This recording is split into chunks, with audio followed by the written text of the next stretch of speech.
Hello guys! Welcome to our channel and welcome to Perfume Dessert Review Part 2. First, from the bottom of my happy heart, thank you so much for supporting our first perfume dessert review. It is the first video that hit more than 1,000 views in my channel despite the technical issue. I truly appreciate you all.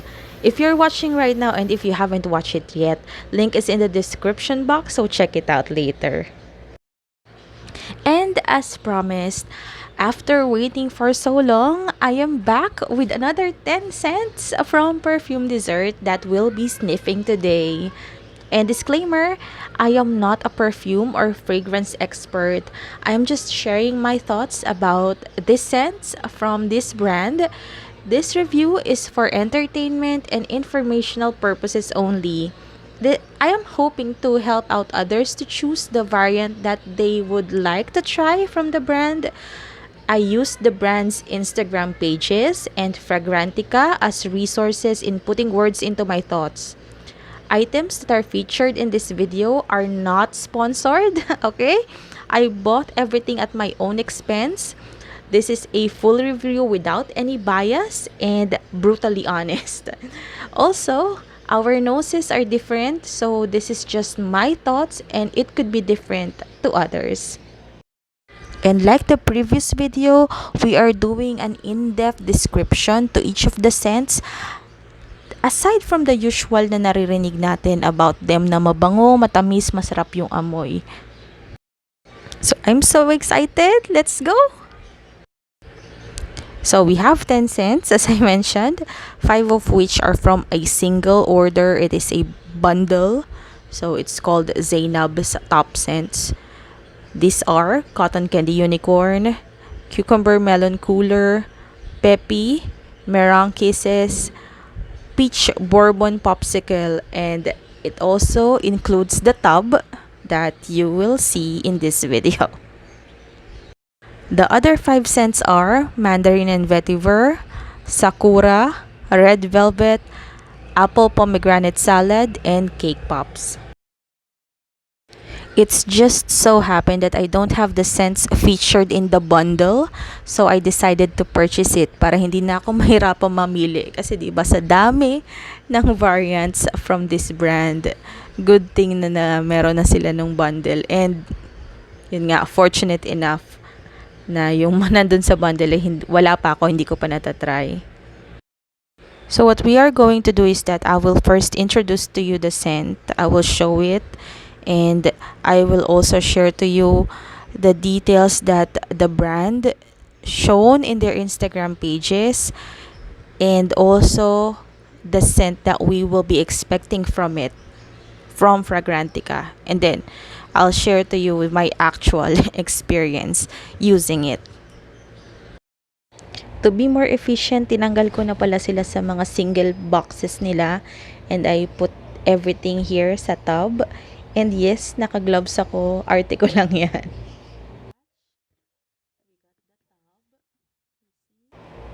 Alright, so let's start. I'll just pick random from this bunch. So first on the list is Cake Pops.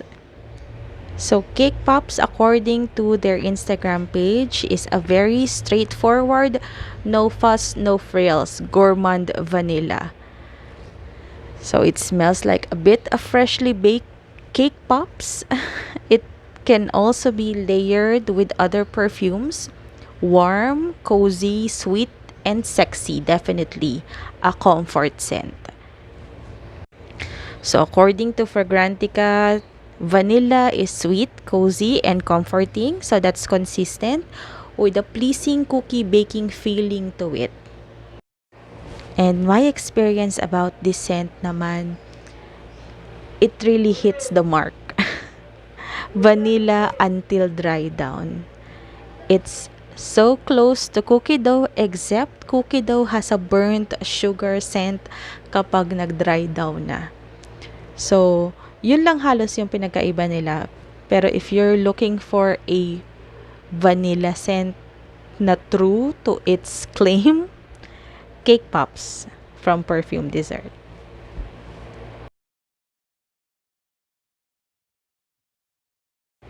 And now we have the apple pomegranate salad. According to Perfume Dessert Instagram page, it is bright and sparkling, perfect for sunny days. The scent consists of fruity notes of apple and pomegranate, which evoke a fresh, sweet vibe. Definitely sexy in an innocent way. So, personally, I'm not sure about sexy and innocent in the same sentence. So, what we can expect from the ingredients, apple, so it is a fresh mouth watering fruity note, sweet, green and sour. From pomegranate, a fantasy fruity note, sweet and sour, spicy and leathery. So my thoughts, the opening is green florals, a little bit tart, and the dry down is my hint of sandalwood and green florals. I am so pleased with this scent. It reminds me of DKNY. It is not very it's not really alike, but the vibes is quite similar. The refreshing feeling after you spray it is really there. It is a very sophisticated, perfect for corporate and casual events. And then now we go to red velvet. This is according again to their Instagram page. Red velvet has a surprisingly fruity opening of bergamot and grapefruit that quickly transitions into sweet roses and fresh tea. Underneath, a warm buttery musk and vanilla, perfect for evening, cold weather, and date night. Seductive, spicy, interesting, and deliciously feminine. During my first purchase, wala pang mga ganitong description yung Instagram page nila. So, I think kahit papaano nagkakaroon na ng idea yung consumers of what to expect dun sa mga variants ng perfume ng brand. So while I'm doing my research about red velvet, I found that red velvet is made of cocoa powder, vinegar, and buttermilk. It is the chemical reaction between these ingredients that gives the cake a deep maroon color that is often enhanced with food coloring, kaya siya naging red. So my thoughts in using red velvet, the opening is alcohol. Yun lang talaga yung naamoy ko. And then when it dries down, magiging buttery, a little bit of vanilla. There are so many mixtures in these scents. Pero yung butter and vanilla lang yung na-identify ko. Being a fan of tea scents, I enjoy green tea scents, black tea. Hindi ko masyado ma-associate tong scent na to, itong red velvet sa tea. So what can I say? Spicy, yes. Feminine, yes. And interesting, definitely, yes. So, ang pinagkaiba nitong red velvet sa ibang cake variants nitong brand ng Perfume Dessert is that this or itong red velvet kasi hindi siya sugary sweet. Saka hindi ganun katapang yung vanilla niya. So, it's a little bit gourmandish pero hindi siya dun sa sweet side. Sana may sense, pero ganun yung na-feel ko sa kanya. Now we have Cotton Candy Unicorn. Again, according to their Instagram page, this is a crowd pleaser.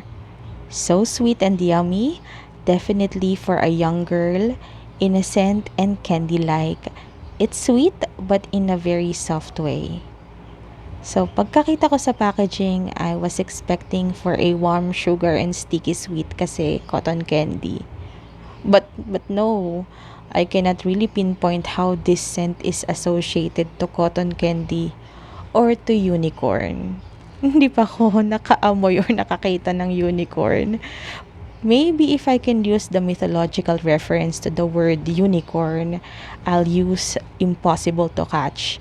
Because hindi ko ma-identify kung anong dominant notes in this scent. So, to elaborate, what I experienced was, upon opening, it's a bit juicy, fruity, parang pears. and very aquatic. So refreshing siya na fruity. And the dry down is powdery with the mellow sugar and white florals. So it's a little bit close to amber and bluebell na may konting sweetness. So, 'di ba parang halo-halo siya? Aquatic na fruit, may floral, may powder, may sugar. So, everything that a girl will like talaga. Oops, not stereotyping. Guys can like this scent too. Now we have the cucumber melon cooler. This scent is very popular and most brands have this combination. So according to their IG page, they say that cucumber melon cooler is a freaking delicious. Smells fruity, juicy, and yummy. Cucumber notes add nice touch of freshness and greenness to it. So from what we can expect, cucumber, fresh, aqueous, green aroma. For melon, it is a fresh, sweet, fruity, aquatic note, usually attributed to cologne, a popular lab synthetic scent popularized in the 1990s. So with the minimum research, I found that it was 1991 when Escape by Calvin Klein and Cucumber Melon by Bath and Body Works cemented the melon notes in fragrances. I'm sure that we are all familiar with this scent. So my experience, it is a Victoria's Secret pearl glaze. I cannot find the melon. It is really pearl glaze until dry down. I'm sure this will be a crowd pleaser because it's a very classic scent. So being familiar with this scent, this is something that I personally would like to wear before hitting the sack, bago matulog. Kasi napaka-familiar ng scent niya and very aquatic. So, fresh ka lang talaga. Matutulog ka ng fresh yung feeling mo. Now we have Peach Bourbon Popsicle.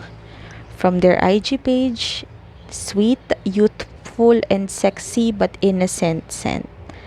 It smells just like juicy peaches, a hint of apple and bourbon. Again, they use the word sexy and innocent in the same sentence. And maybe you notice that I am not very comfortable with that. So from the mix, peach, a very popular fruity note, a fleshy, sweet, nectarous, and powdery. From bourbon, sweet aromatic flavors, and you can you can smell a hint of vanilla, caramel, honey, and butterscotch. So for me, this gives orange aquatic and boozy that is a very cloying. Meaning sumakit yung ulo ko nung first time kong trinay. It reminds me of air freshener sa taxi, sa bus, mga ganon. Pero I did gave it a chance. Ginamit ko ulit siya. And I noticed that during the dry down, it was a Victoria's Secret love spell. Ang kaamoy niya. Yun. So if you enjoyed that scent, maybe you will enjoy this too. So here is Pepe. This is the only Estrel edition that we have in this bunch. Sabi sa ads, sabi sa IG page, this is inspired by Davidoff Cool Water Women. It is aromatic, aquatic fragrance, which is refreshing and ideal for summer. So personally, I haven't tried the inspiration for Pepe, so I can tell if they hit the marks there. But what I get is fruity, fresh, definitely, floral, aquatic, with a hint of lemon in the dry down. Meringue Kisses. This one is easy. Powdered sugar. If cake pops is vanilla, meringue kisses is straight powdered sugar. I tried looking more for this scent. I dug deep in their Instagram page, Facebook account, distributors, Shopee pages, but there's no narrative for this scent. I really like the packaging though. It's very vibrant. It's really attractive. And so if you like powdered sugar, then this is yours. Now we have a Sakura. From their Instagram page, the scent opens with crisp, very fresh, and slightly fruity. The crispness mellows out after a few minutes into a soft floral scent with a hint of spice and musk. So cherry blossom and lily brings a freshness to their fragrance, while the musk and cinnamon gives warmth and depth. The sandalwood and vanilla add a little softness, but they are not overbearing. Yun ang sabi sa IG page. So, overall, I find this scent very nice. It is interesting that it is fresh, warm, and soft all at once. So, to be honest, I do not associate sakura or cherry blossom in all of those descriptive words. When I tried it, it was soapy. It immediately reminds me of a fragrance bar soap, but hindi katulad ng Heno de Pravia. Wala na atang tatalo doon. So, cherry blossom honestly does not have a distinctive smell. But since cherry blossom reminds us of spring, it has been associated to a blossoming, fresh spring feeling. So, this perfume gives me powdery musk, spring floral, but I cannot find vanilla in here or even sandalwood. Kung meron man, it's a very faint. Konting-konti lang.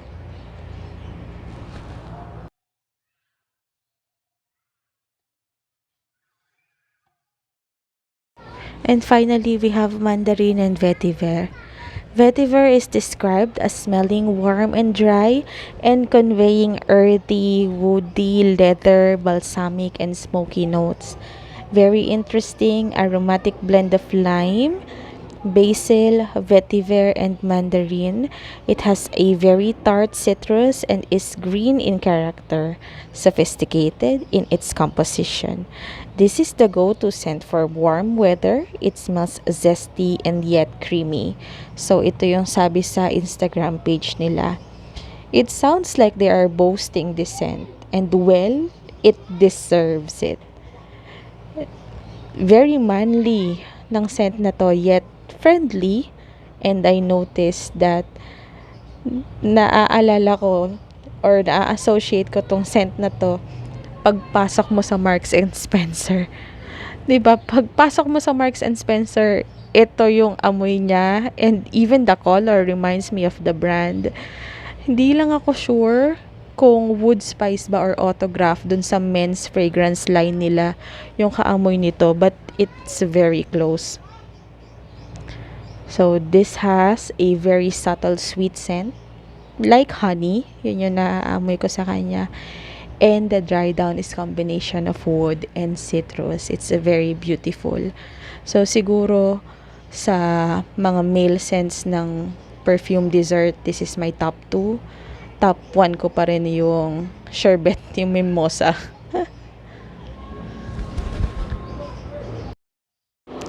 If you're hearing background noises, I'm so sorry. Wala na talaga akong magagawa. Uh, please bear with me. So, let's talk about the craft tub. Itong ice cream container. If you are lured by this pint ice cream inspired packaging, resist. The sticker on top is off-centered. I can barely read the text, and the label sticker on the body is also way off. It feels rushed, and it feels like it was not thought about. But one good point about this is it is as you can see, it is a good place to put your collection. But you can also use any other tub that will also do the job. So just a quick recap. This minis retails or the prices are around 170 for Gourmand, 195 for Hennessy, and 180 for Estrel and Aqua. So the Gourmand edition has 17 cents, Hennessy has 13 cents, Estrel has 5 cents, and Aqua has 3 cents. So the brand recently launched their Fine Mist. So there are 4 variants at 600 pesos each. They also have room and linen spray, 2 variants at 320 pesos each. I was contemplating whether to get the mist, but I really went ahead and challenged myself to complete the Eau de Parfum collection. I don't know, I feel committed to it. And now that we have 20 out of 38, we are 53% in the collection already. And slowly, we are getting the goal. Goal ba talaga natin yung 38? Hindi ko alam. I am so happy with this batch in terms of discovering the scents and closely completing the collection also. Some are misses, but definitely more are hits. So now I would like to shout out my favorites. So to apple pomegranate salad, of all the gourmands that we tried, this is the only scent that is not sugary sweet, that is not cakey, not vanilla. It is very sophisticated. So if you have the chance, try it. Another is cake pops. I know you might already be bored with plain vanilla, but classics are classics for a reason. So if you want to try a long-lasting vanilla perfume, this one is the way to go. So, red velvet is definitely a mystery. Cotton candy unicorn is a surprise. The lack of reference in these 2 variants gives me excitement in the unboxing and reviewing of them. So, my general thoughts. Hennessy edition is close to Jo Malone, and Gourmand edition is so close to Bath and Body Works and Victoria's Secret. The scents from Hennessy edition are unique on their own, while some from the Gourmand shares the same, if I may use the word, DNA. I don't know if my nose is all worn out, but sometimes it feels that there is a main scent and there are flankers. Not that flankers are not good, it's just feels the same to me. I also appreciate the straightforward scents like Merong Kisses and Cake Pops for those who doesn't want to overcomplicate things. So those are good choices. I am not sure if I will continue the quest for the remaining 47% of the collection. I tried decants of other brands, and now that the scents are being familiar and I cannot say redundant, but nagiging pare-pareho na kasi yung dating nila sa akin. Vanilla, sweet sugar, fruit, aquatic. May mapapalitan lang na isa or dalawang chords or notes, but they feel the same. So I'm not sure if I will get the others. But who knows? Maybe there are surprises along the way. Okay. So I truly appreciate you staying with me until the end of this video. Please consider subscribing if you haven't already, and please show your support by commenting, liking, and hitting the notification bell to be notified of our next video. Mabuhay tayo mga frogheads, and thank you so much guys. Please take care and see you again next time. Bye!